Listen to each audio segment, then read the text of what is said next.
मैं प्रांशी राठौर और आप देख रहे हैं नेक्स्ट 9 न्यूज। इस वक्त राजस्थान में जहां एक तरफ सियासी संकट गहराता हुआ नजर आ रहा है, वहीं राजस्थान के साथ साथ मध्य प्रदेश में भी सियासत तेज हो चुकी है। दोनों ही राज्यों में साल 2023 में विधानसभा चुनाव होने वाले हैं और इन विधानसभा चुनाव में आखिरकार कौन सी पार्टी सीएम पद की दावेदारी के लिए किसे आगे करेगी, इस पर सस्पेंस बरकरार है। कांग्रेस खेमे में कलह मची हुई है। मौजूदा मुख्यमंत्री अशोक गहलोत और पूर्व डिप्टी सीएम सचिन पायलट के बीच जंग छिड़ी हुई है कि आखिरकार सीएम पद की दावेदारी के लिए किसे आगे किया जाए। इस पर अब तक कांग्रेस अध्यक्ष मल्लिकार्जुन खड़गे के साथ साथ राहुल गांधी, प्रियंका गांधी और सोनिया गांधी फैसला तक नहीं ले पाए हैं। लेकिन राहुल गांधी ने पायलट और गहलोत के साथ बंद कमरे में मुलाकात की है और आपसी जो रंजिशें हैं, जो जंग छिड़ी हुई है, उसको अब खत्म करने की उन्होंने बात कह दी है कि एकजुट होकर काम किया जाए और जल्द ही गुड न्यूज मिलेगी।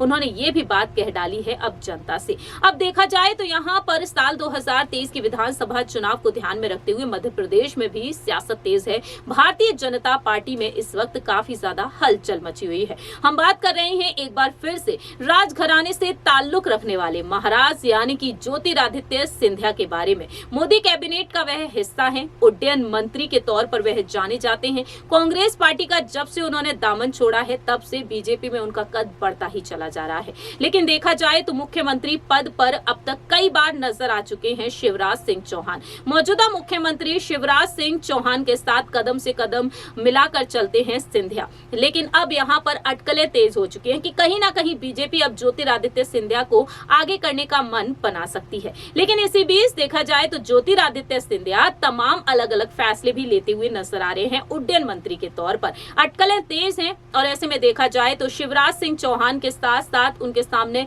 तमाम बड़ी चुनौतियां हैं। ऐसे कुछ नाम और हैं जिन्हें सीएम पद की दावेदारी के लिए आगे किया जा सकता है, जैसे कि नरेंद्र सिंह तोमर, नरोत्तम मिश्रा के अलावा यहाँ पर बीडी शर्मा के साथ साथ अन्य ऐसे वरिष्ठ नेता भी हैं। लेकिन इन तमाम चीजों से हटकर अगर बात की जाए ज्योतिरादित्य सिंधिया के बारे में, तो हाल ही में उन्होंने सोशल मीडिया पर ट्वीट किया है और मोदी सरकार की वह तारीफों के पुल बांधते हुए नजर आए हैं।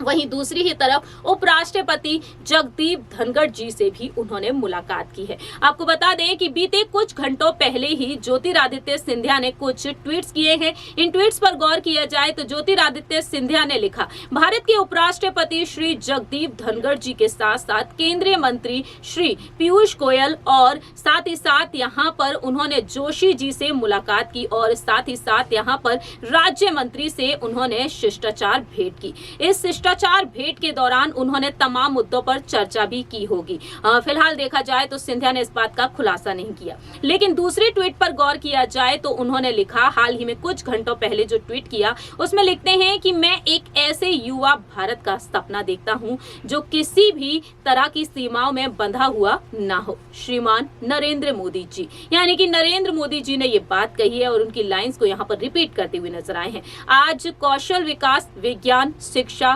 क्रीड़ा, स्टार्टअप आदि क्षेत्रों में अनेकों योजनाएं और युवा सशक्तिकरण के माध्यम से सक्षम भारत का निर्माण कर रही है। यहाँ पर देखा जाए तो उन्होंने भारतीय जनता पार्टी की तारीफ की है। ज्योतिरादित्य सिंधिया इस तरह से भारतीय जनता पार्टी के समर्थन में लगातार अपनी बात रख रहे हैं। लेकिन इससे पहले बीते कुछ दिनों पहले जो खबर सामने आई थी उस पर आपको बता दें कि सिंधिया की नाराजगी के चलते यहाँ पर गुना जिले के 6 नेताओं को पार्टी से निष्कासित तक कर दिया गया, जिनमें से यहाँ पर नगर पालिका अध्यक्ष के साथ 5 पार्षद भी शामिल थे और इस मामले के बारे में हमने आपको बीती पिछली रिपोर्ट में बताया ही था। फिलहाल देखा जाए तो आखिरकार यहाँ पर पीएम नरेंद्र मोदी, गृह मंत्री अमित शाह जी और बीजेपी के राष्ट्रीय अध्यक्ष जेपी नड्डा का क्या कुछ फैसला होता है सिंधिया के लिए, देखना बहुत ही दिलचस्प होगा। लेकिन आपके मुताबिक ज्योतिरादित्य सिंधिया को सीएम पद पर होना चाहिए या फिर नहीं, ये आप बता सकते हैं कॉमेंट सेक्शन में। फिलहाल के लिए हम चलते हैं बाकी की तमाम अपडेट्स के लिए आप देखते रहिए नेक्स्ट 9 न्यूज।